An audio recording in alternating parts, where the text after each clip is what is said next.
ए छोरी आयो घोराइको घरलाई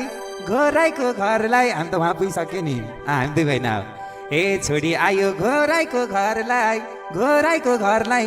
स्टप खान खुवा भन्न ए यी नानी नजिकै भई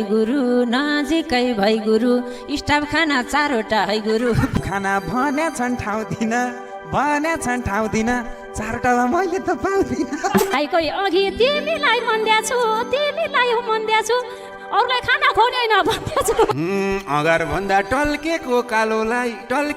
कालोलाई अरूलाई होइन खुवाउने हो सालोलाई पाइँदो रहेछ मासु भात खुसुका ड्राइभर छेमा जाउँ कि म लुसुका भयो हामीलाई खानाकै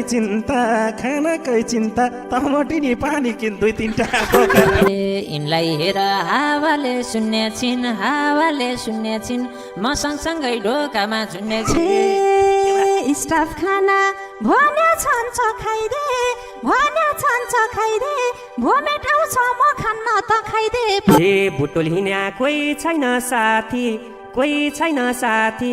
बस लागेर हैरान्छु त्यही माथि कति हिँड्ने यो टोलमा उटोलमा